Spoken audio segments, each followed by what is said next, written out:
سلام عرض میکنم خدمت همه دانش آموزان عزیز. کارمون رو با نام و یاد خدای باری تعالی شروع میکنیم. من امروز جلسه ای رو که فراروی ما هست اختصاص دادیم به درس 3 از کتاب علوم فنون سال دهم انسانی به نام واج‌آرایی و واژه‌آرایی.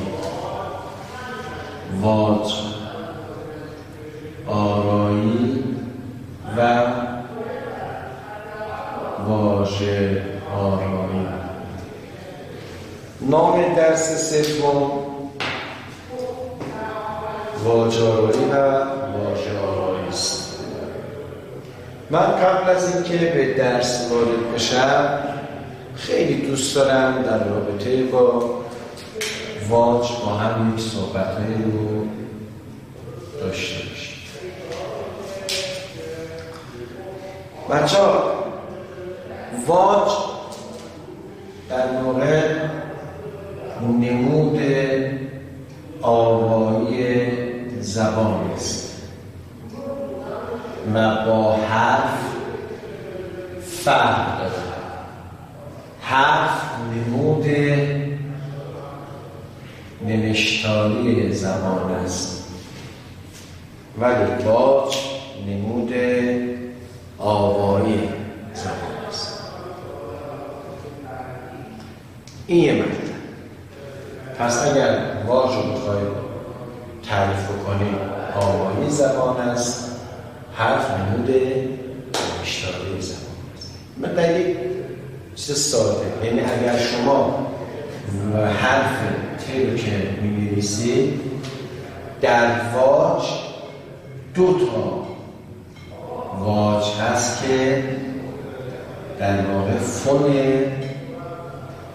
واحدی داره، یعنی صدای واحدی داره. یا مثلا وقت شما حرف ز رو می‌نویسید اینجا تو حرف نوشتاری در واج یه بار اینجوری نوشته میشه، یه بار اینجوری نوشته میشه، یه بار اینجوری نوشته میشه، یه بار اینجوری. در واقع صدای فون، یعنی صدا آوا. ببینید، یعنی ما در واج شناسی برای یک حرف خب چند رو شکل نوشتاری داریم ولی صدای واحد داریم. صدای واحد.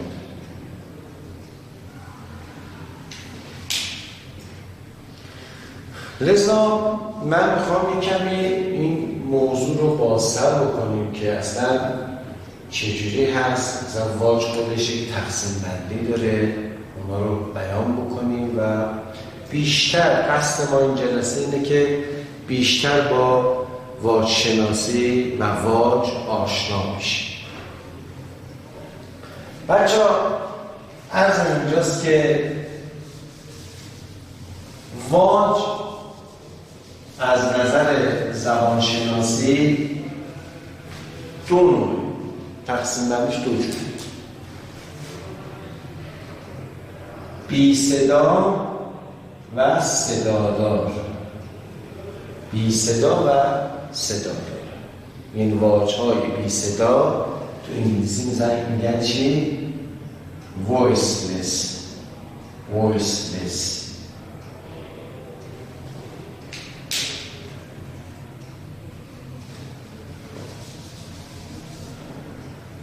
یعنی عربا میگن صامت، صدادار میگن چی؟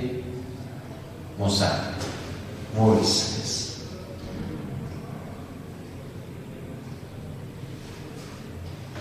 پس واج بچه‌ها تقسیم میشه به واج‌های بی صدا و واج‌های چی؟ صدادار که 23 تا ما بی صدا داریم 6 تا ما مصور داریم یا همون صدادار. 20 صداها اینا هستن: همزه، به، نمیتونی اینا بخونید، اینا واقعا وقتی می نویسیم نمیتونی به ته بگید.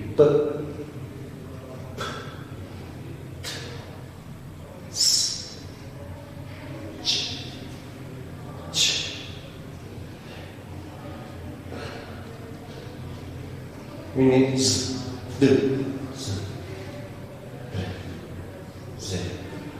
ببینید بچه ها، یعنی میخوام الان تا اینجا که من نوشتم از نظر آوا همزه با چی؟ با این همفونه، همصدای. ت با این همصدای. سه باری کلمه با این و این همصدای. دقت بفرمایید، فونش یکی. ه با آره دو چشم چه همصدای. ز با رز با این و با این نشانه همصدا هست. از اینو از اینجا هست. ببین بچه ها، پس در واقع ما دو تا سیمبل داریم یا نشانه. دو تا نشانه که چی دارن؟ بگید یک فون واحد دارن، یعنی صداشون یکیه. دو تا نشانه یه صدای واحد. سه تا سیمبل یه نشانه واحد. دو تا نشانه یه صدای واحد. 4 تا نشانه یه دونه صدای واحد، یه صدا. یعنی شما مثلا اینجا بگید لذت، زیر، صدا رو بگید. زایه، ظلمت، صدا واحد.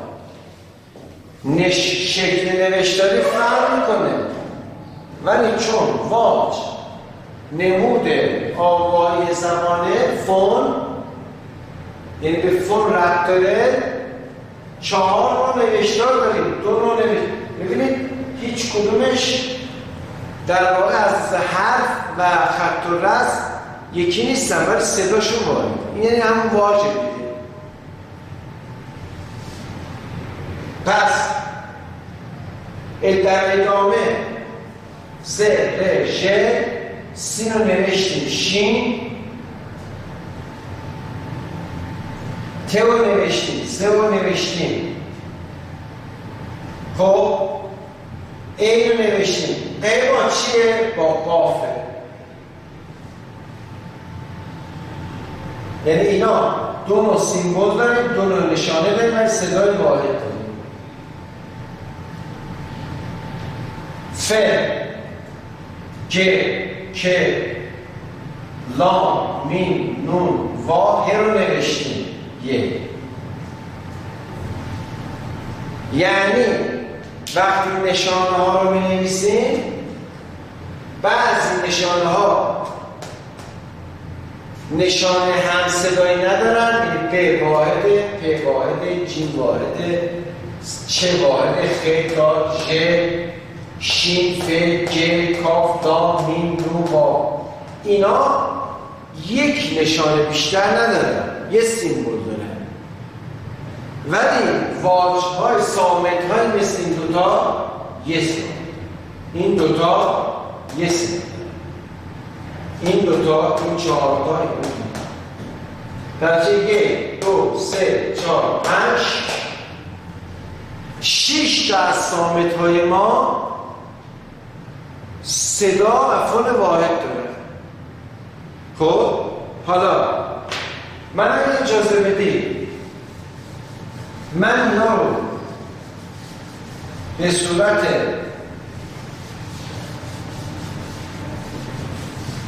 دو رنگ و سه رنگ می نویسم تا اون 23 صامت به دست بیاره. به این صورت بچه ها ببینید یک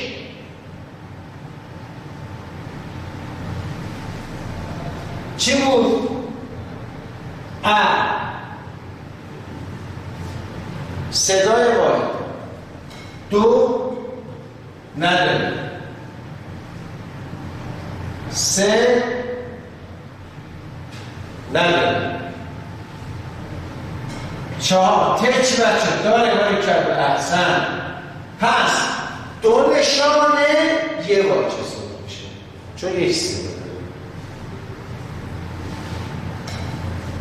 پنج سه داره یا نداره؟ احسن داره. چه نداره؟ یعنی سه نشانه سه تا صامت با یه فون با یه صدا. میخوام 23 تا رو ثابت کنیم. ما 23 تا چی صامت رو یا ما وایسلس رو میخوام ثابت کنیم.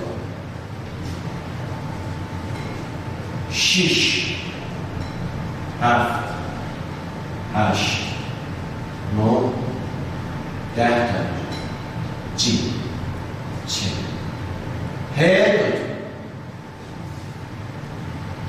خ دال زا ر ژ.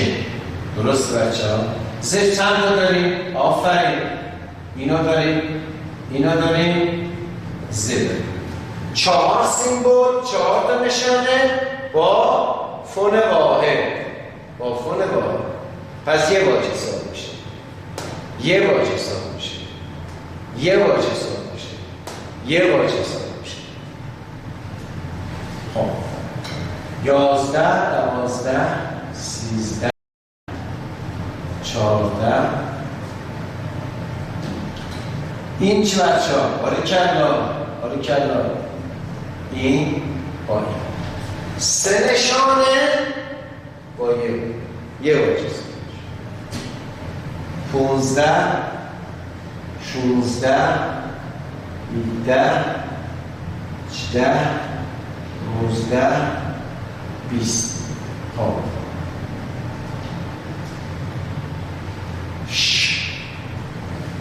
نه یه دونه نشانه بیشتر ت رو نوشتیم. زا تا با این قیچی. احسن. دو نشانه یه فون یه صدا. خب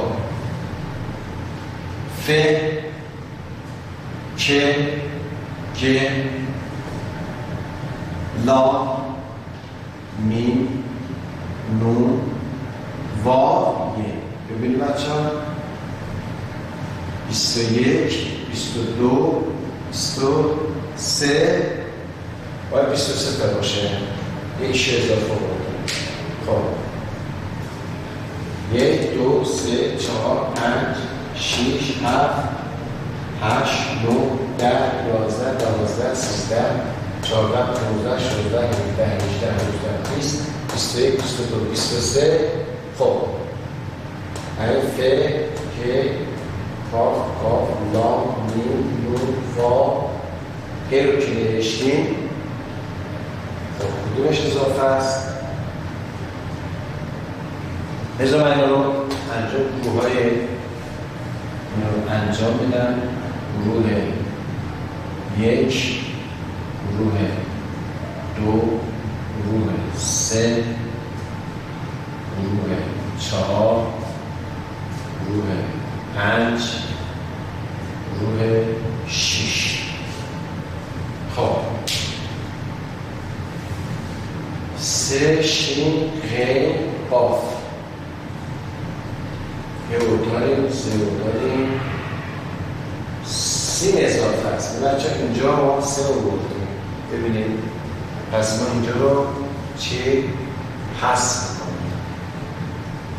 این طرف میگم با فیلمش اجازه اومده عددها رو تقسیم میکنیم به این صورت 14 15 16 17 18 19 20 21 22 23 خب این نداره خیلی عضو میخوام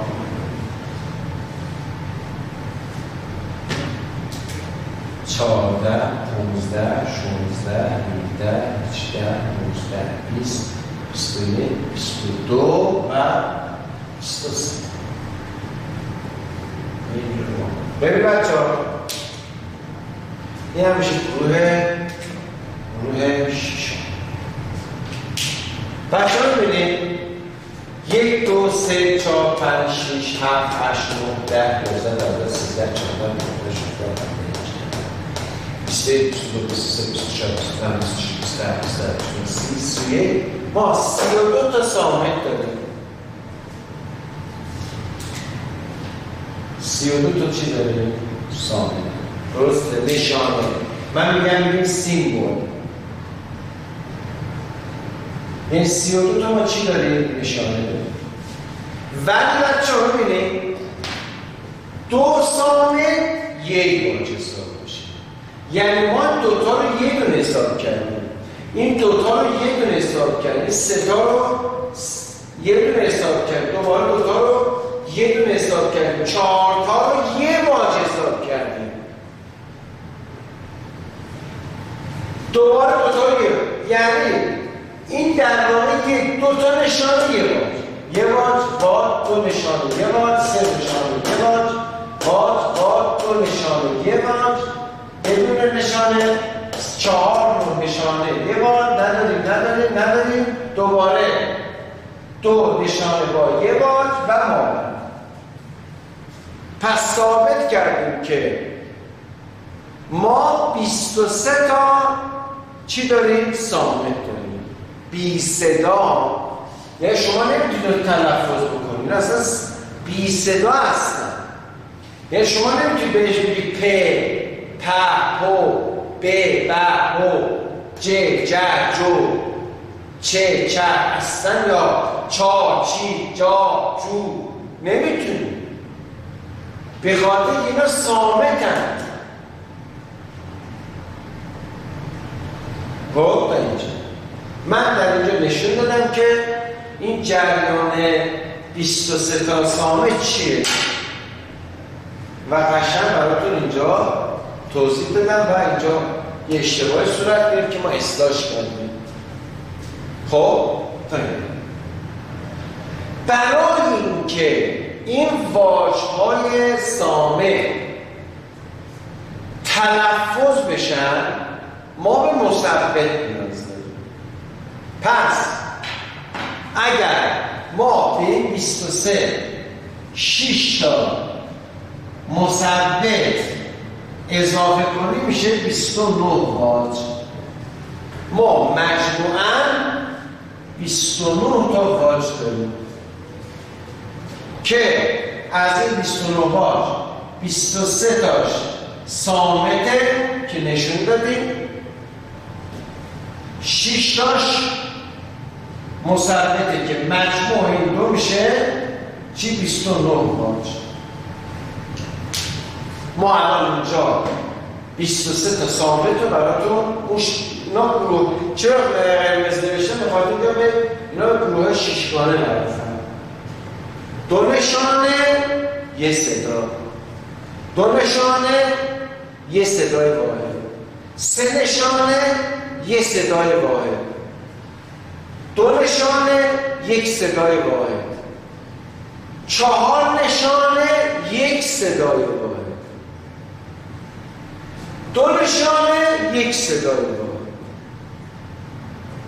این است حالا بریم برای مثبت ها. ببین بچه‌ها، خب مثبت ها، بچه‌ها مثبت ها دو نوع، مثبت های کوتاه، مثبت های چی؟ کوتاه اینا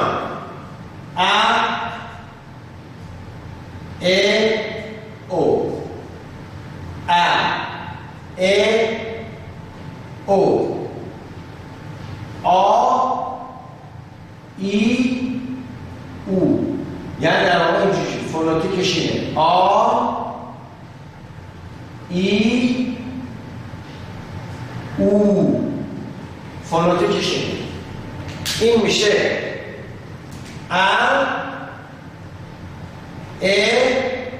او، این میشه ای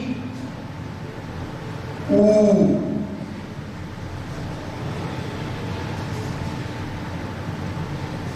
حالا این بالایی ها که سامت های ما هستن بدون کمک مثبت خونده نمیشه.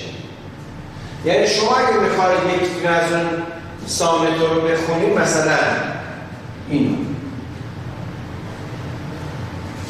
سامت دیگه، خب اگر ما مثبت بهش بدیم خونده میشه. بذار من برم خط بکشم که اینا رو قاطی نکنم. اینا مثبت های کوتاه هستن، اینا مثبت های چی؟ خب الان میخوام اینو تلفظ کنم، الان میتونم بکنم. یه دونه مثبت کوتاه، با یا بلند میخوام بهش میدن. ببینید با بی بو. الان پس نتیجه میگیریم که هیچ صامتی بدون کمک مثبت تلفظ نمیشه. هیچ صامت. حالا مثبت کوتاه چند تا شد؟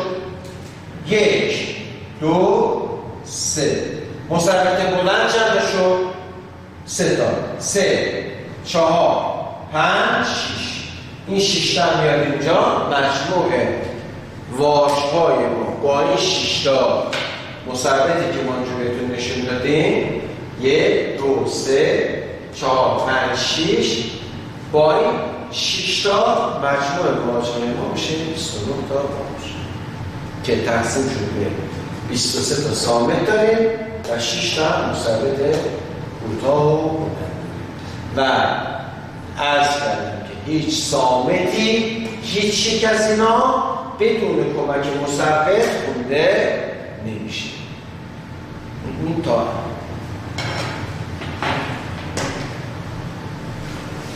این است. حالا میخوام 2 3 تا کلمه رو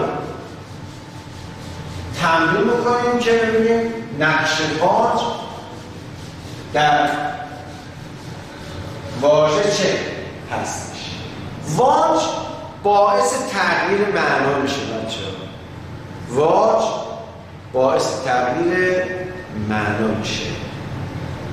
مثلا میگم مثلا میگیم، ببینید مهر مو، ببینید مثبت کوتاه باعث تغییر معنا میشه. یا مثلا میگیم که مثلا میگیم دار، بعد این رو بذار با یک رنگ دیگه بنویسن، میگن دار، بعد میگن داس، دار که این ر رو ببینید این یک صامت بود، من با عوض کردن صامت سوم چیکار کردم؟ معنی رو عوض کردم.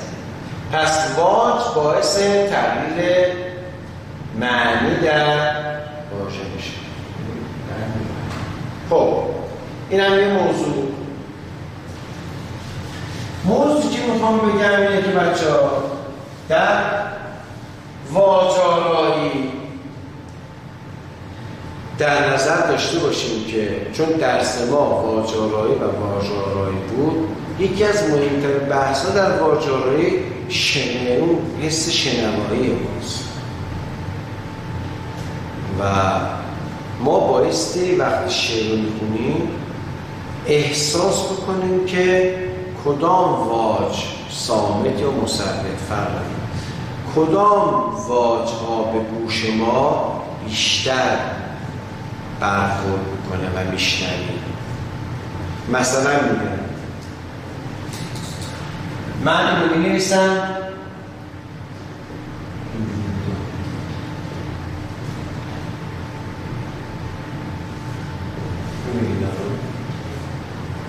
میگه مصرا آرز بچه رو ببینید تو این بیت میخوام صامت رو صامت تلفظ نمیشه صامته بهتون نشون میدم. گوش کنید.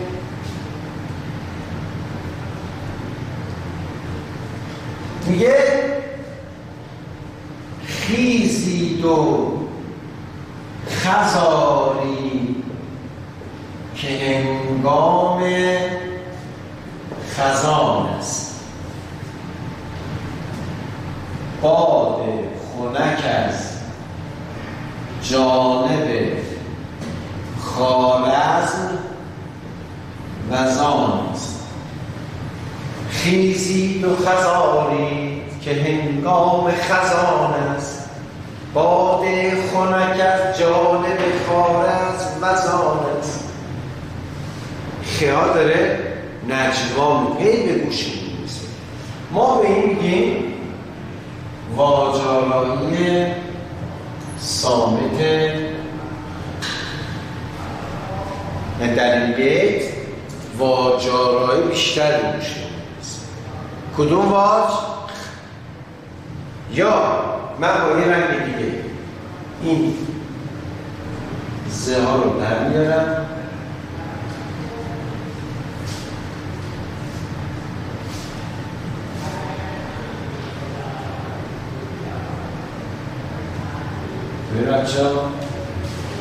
با سبز می‌نویسم.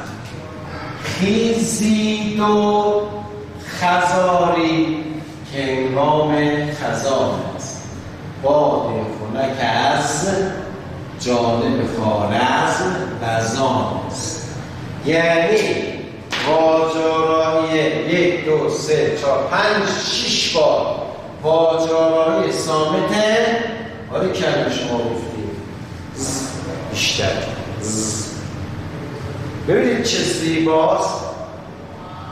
یعنی شاعر این بیت از آرایه بدیع لفظی واج‌آرایی چه قشنگ استفاده. از نگاه زبانشناسانه اگه شما در هنگام پاییز که الان وقتشه، ببینید از لحاظ زبانشناسی میگم، اگه شما توی جنگلی باغی که پر از برگ‌های خشکیده پاییزی هست و پای درخت و جلوی راه ما ریخته، اگر شما پاهای خودتون رو روی برگ‌های خشک پاییزی بذارید، فشاری که در اثر گذاشتن پا روی برگ‌ها به گوش ما میرسه کدوم صامت خیلی صدای خیرون میبینید. یعنی شاعر خزان یعنی چی؟ پاییز دیگه. خیزید و خزاری یعنی وقتی که شما پاهاتون رو روی برگ‌های خشک پاییزی میارید، این صدای خوزه به گوشتون میرسه. این از یک نگاه زبانشناسانه میشه به این بیت نگاه کرد که شاعر چقدر ارتباط داده اون موضوع رو به این موضوع و یکی از زیباترین واجارایی هاییست که میتونیم در نظر داشته باشیم.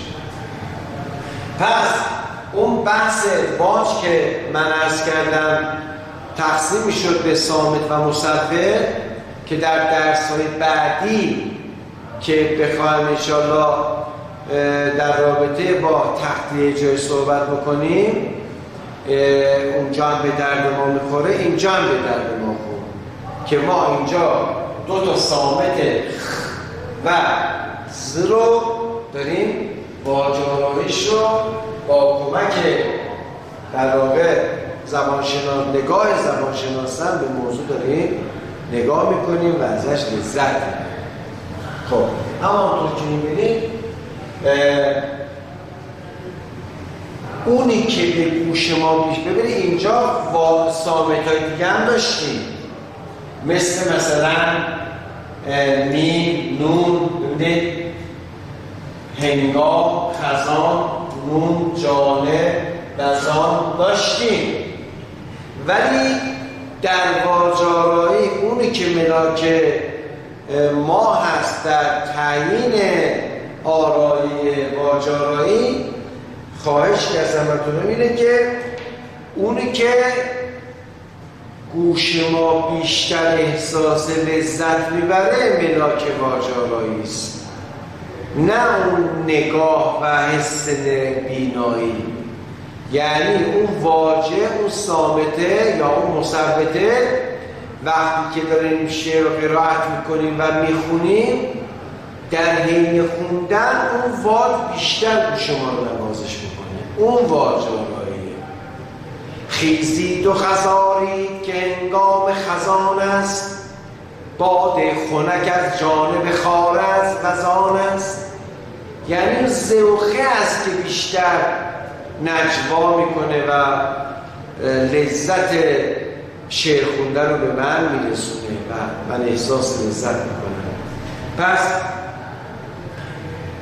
اگر در بحث واجارایی که تا اینجا همراه من بودید ما متوجه شدیم که واجارایی و شناخت آرایی واجارایی که از زیباترین آرایی هست ما میتونیم یه نگاه ریزبینانه به شعر و ابیات داشته باشیم تا بتونیم این آرایی ظریف رو از داخل بیت بچینیم و تکرارا عرض میکنم که خواهشاً عرض میکنم که واجارایی زمانی خلق میشه که ما اونی که به گوش ما بیشتر نجوا میکنه رو ما بتونیم به عنوان واج که هی تکرار میشه و لذت شعرخوان رو بیشتر میکنه در نظر داشته باشه. این از در واقع منم در دو رنگ رو براتون نشون دادم که زیبایی کار رو بیشتر ببینید. خب این از در واقع آرای واجارایی بود و ما دوست داشتیم که بیشتر در این رابطه صحبت بکنیم. بچه این واج که من صحبت شد در لابلای عرایز هم عرض کردم که بعدها به درد ما خواهد خورد، واقعا به درد ما خواهد خورد، چون ما در درس‌های بعدی یک درسی رو داریم که بایستی در واقع خط عروضی یاد بگیریم که ما بایستی از همین صامت و مثبت و واج باید استفاده بکنیم. من الان فرصت خیلی زیبا است چون واج رو تا حدود باز کردیم و روشن شدیم، اینو وصل کنم به یکی از درس‌هایی که در آینده یکی از بحث‌ها و درس‌های مهم کتابمون هست انجام بدم و لذت این جلسه‌مون رو بیشتر بکنیم. ببین بچه ها، همین واجی که ما خوندیم ببینید در شعر چقدر حائز اهمیت خواهد بود در تخطی کردن شعر. مثلا میگم از ساده، مثلا میگم توانا بود هر که دانا بود، ز دانش دل پیر برنا بود. بچه ها الان من میخوام اون مطالبی رو که تو واژیات گرفتیم رو اینجا براتون توضیح بدم که چقدر این بحث به اینم ارتباط داره. بچه ها اگه ما اینو میخوایم بخش بکنیم چجوری باید نشون بدیم؟ به این صورت ببینید تا یه سامت می‌نویسن، یعنی اگر این مثبت کوتاه نباشه شما چجوری میتونیم بخونیم؟ اصلا امکان نداره بخونیم. پس این مثبت کوتاه هست که امکان تلفظ رو به ما میده. این یه دونه بخش تا وا نابونی آ، یعنی اگه دوست داشته باشه به این صورت ببینید. من میخوام سلیقه‌مو عوض کنم به این صورت. ثابت ها رو با مشکی بنویسن، مثبت ها رو با قرمز. ببینید ثابت مثبت، ثابت مثبت، یک بخش به این صورت. تا وا آ تا وا نا، توانا. می‌بینید؟ یعنی برای اینکه واژه توانا تلفظ بشه خب ما به صامت مثبت نیاز داریم. یعنی شما اگر بیاید مثبت کوتاه است آ رو از و آ رو با چی؟ جدا بکنید چی میخوای بخونی اینو؟ پس ممکن نیست. پس نتیجه میگیریم که در زبان فارسی و در واژه سازی و بیان این واج هست که در تقسیم بندی هم به شما عرض کردم که صامت و مثبت ها هستن که کمک میکنن ساخت واژه شکل بگیره. و وقتی که ما بخش میکنیم در هر بخش بچه‌ها ما یه مثبت داریم. یعنی یک مثبت ببینید وجود باریکالله یک مثبت نماینده یک بخشه. یعنی هر موقع که دستم از بالا به پایین میاد به این صورت این نماینده یک مثبته، یا کوتاه یا بلند.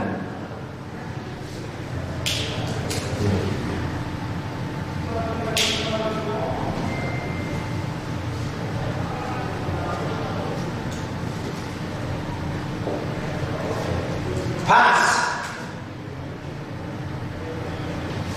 هر بخش یا همان هجا هم امسال ما به بخش باید بگیم هجا، هر بخش یا هجایی که ما انجام میدیم نماینده یه دونه فقط موزن بیشتر ادامه میدیم. توانا بود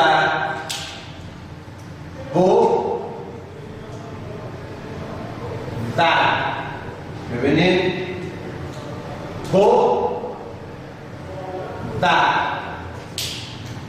یه صامت یه مثبت کوتاه، یه صامت یه مثبت بلند، یه صامت یه مثبت بلند، یه صامت یه مثبت کوتاه، یه صامت یه مثبت کوتاه، یه صامت. پس اینجوری میشه در واقع اینجا اول صامت بچه صامت به اضافه مثبت کوتاه، اینجا صامت به اضافه مثبت بلند، اینجا بازم صامت به اضافه مثبت بلند، اینجا صامت به اضافه مثبت کوتاه، اینجا صامت به اضافه مثبت کوتاه به اضافه دوباره صامت. اینجا ببینید یعنی صامت مثبت کوتاه صامت. توجه بفرمایید خیلی، یعنی ما اینجا یه صامت یه مثبت داشتیم، یه صامت یه مثبت، یه صامت یه مثبت، یک صامت یه مثبت، و اینجا اول صامت بعد مثبت دوباره صامت، اول صامت بعد مثبت دوباره صامت، صامت مثبت صامت. یعنی فرمول کوتاهش اینجوری میشه، اینو می‌کنیم صامت مثبت صامت. این چی میشه؟ صامت به اضافه مثبت. این چی؟ صامت به اضافه مثبت. این چجوریه؟ صامت به اضافه مثبت. این چجوریه؟ صامت به اضافه مثبت. پس در هر بخشی که ما انجام میدیم با صامت شروع میشه یا با مثبت؟ احسن به شما، با صامت. و همه اینا با صامت شروع میشه. ببینید و دومین فاز 100% مثبته. ببینید مثبت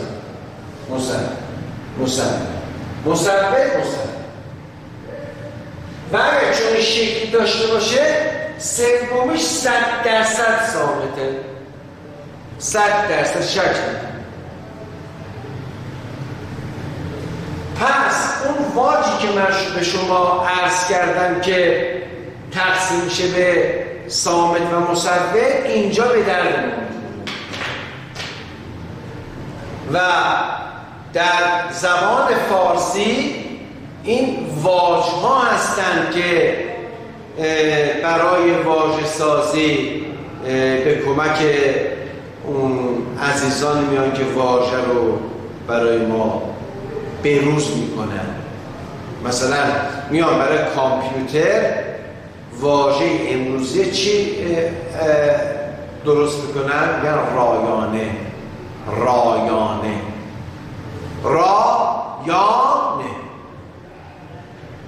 برای سوبسید میگن یارانه. این همون الگوها برای ما برای واژه سازی استفاده میشه. یا برای یه زمان اومدن برای کاپیتان تو ورزش گروهی اومدن گفتن سرگروه،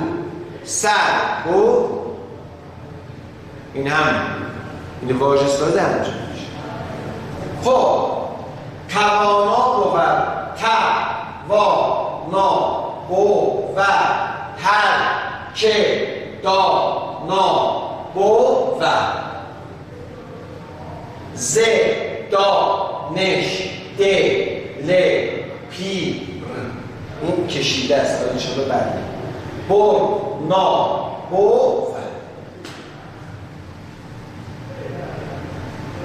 و این بحث رو که من بحث کردم به واژه‌آرایی و واژه‌آرایی، چون در درس‌های بعدی ما به اینو خواهیم پرداخت، صلاح دیدم که اینو بحث بکنیم به اون بحث واژه‌شناسیمون که یکی از ظریف‌ترین و زیباترین. پس نتیجه میگیریم که بچه‌ها هر واژه در زبان فارسی از صامت و مثبت ساخته میشه. هیچ واژه‌ای با مثبت شروع نمیشه با صامت شروع میشه، یعنی با صامت شروع.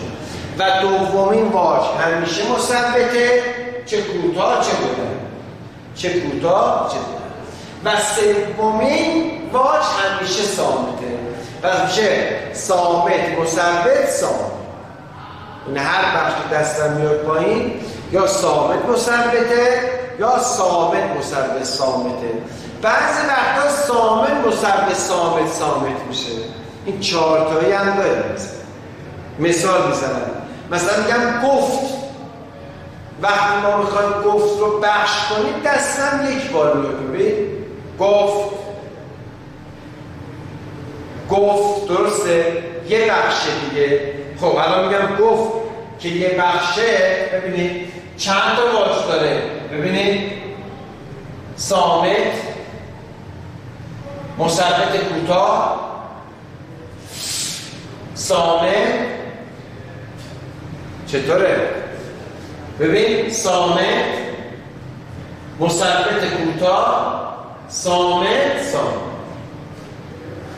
پس الگوهای ما این شد بچه‌ها، یا صامت به اضافه مثبت کوتاهه یا صامت به اضافه مثبت بلنده یا صامت به اضافه مثبت به اضافه صامته یا صامت به اضافه مثبت به اضافه صامت به اضافه صامته.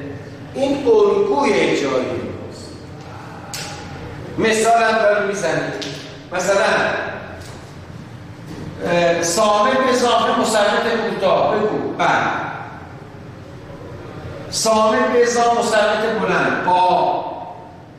صامت مثبت صامت نه بند.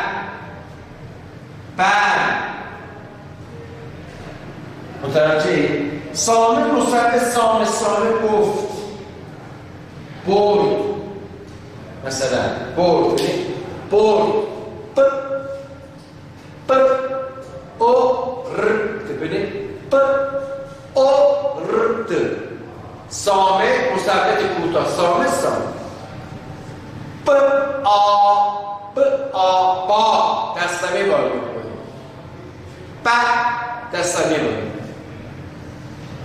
حل آقا پس این الگو صامت مثبت کوتاه، صامت مثبت بلند، صامت مثبت صامت مثبت. نتیجه که میگیریم اینه که بچه هیچ واژه‌ای نداریم که با صامت شروع نشده باشه. همه واژه، همه بخش‌ها با صامت شروع میشه. و دومیش حتما مثبت کوتاه و بلند فرق می‌کنه. سومیش 100% صامته. چهارمیش هم اگر این الگو باشه 100% صامته. بستگی به اون واژه. پس این بحثی که حلقه اتصال ما شده از واژه‌آرایی به این بحثی که ما انشاءالله در درس‌های بعدی خواهیم خوند، نتیجه میگیریم که بحث واژه‌شناسی جایگاه بالایی داره. باید ما واژه رو بشناسیم، تقسیم بندی‌هاشو بلد باشیم و الگوهای هجاییش هم باید بلد باشیم. در این صورت است که واژه سازی انجام میشه و ما به این صورت میتونیم واژه رو در شعر تشخیص بدیم. الان من با این تفاصیل ببینید مثلا توانا بود هر که دانا بود زدان. شما وقتی بیت رو حالا به اون درسی که گفتم برمیگردم، شما وقتی بیت رو میخونید کدوم واژ بیشتر گوشتون رو نوازش میده؟ صامته یا مثبت؟ میگه که توانا بود هر که دانا بود ز دانش دل بی برنا بود. کدوم واژه؟ شاید یکی دوتا هم باشه فرق نمی‌کنه، یا مثبته یا صامت. ببین توانا دان آ زدا دل پی برنا. ببینید نون صامت با آی مثبت بیشتر گوشمون نوازش میده. یعنی دانشمون میتونه بگه که در این بیت صامت نون و مثبت آ بیشتر به گوشم میرسه. این از جایگاه واج آرایی بود بچه ها. اینی که ما اینجا گفتیم درسته بحث واج ما مربوط میشد، ولی انشاءالله این در تقطیع شکل بعد رو میخونیم به درد ما خواهد. خب من این مثالی رو از کتاب برای واج آرایی در نظر گرفتم. من اینجا با دو تا رنگ می‌نویسم، شما دقت بفرمایید. از کتاب گفته که خب مثال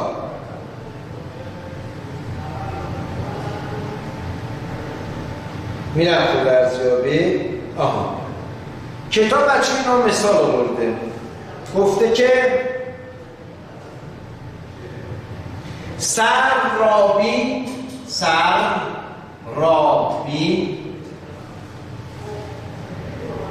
بر سماع بلبلان صبحخیز. چرا من اینجور نوشتم؟ با واژه نشون بدم. میگه سررابی بر سماع بلبلان صبحخیز. داره چیکار میکنه؟ چراغ من نشون میده. حالا همچو سرمستان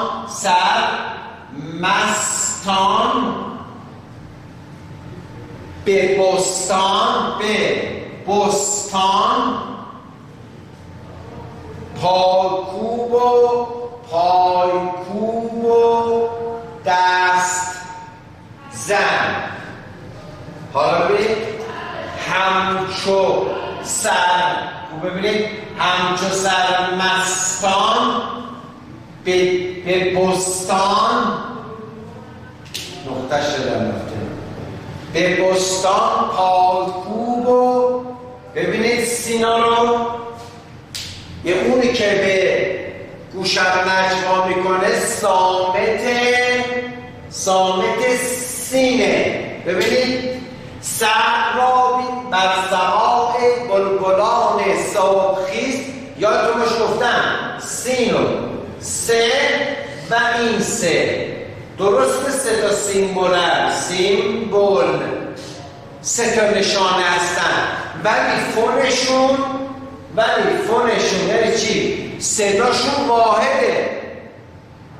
درسته که این با این از نظر حرف و خط یکی نیست، ولی فونشون واحده. سررابی بر سماع بلبلان صبحخیز همچو سرمستان به بستان نجوا میکنه. ای به گوش من این میشه واج آرایی. درسته خیلی مثلا بیان سررابی بر سماع بلبلان صبحخیز. شما وقتی صبح میگی صبحخیز بیو میشنوی هستن. شما میگی که سررابی بر سماع بلبلان صبحخیز بیشتر به گوش میرسی تا به همچو سرمستان به بستان، همچو سرمستان به بستان هی به گوش میرسی. ما به این میگیم واج آرایی سین. توجه فرمودید و ثابت کردیم که واج آرایی اونیه که گوشم رو نجوا میده، یا صامتش یا مستقلش، فرق برای ما چی نمیکنه. انشاءالله برای امروز ما این واج آرایی کافیه. واج آرایی رو در جلسات بعدی انشاءالله البته بازم از واج آرایی صحبت خواهیم کرد و این درس رو به طور کامل توضیح خواهیم داد. وقت ما تموم شده و شما رو به خدای بزرگ می‌سپارم. موفق و شاد باشید.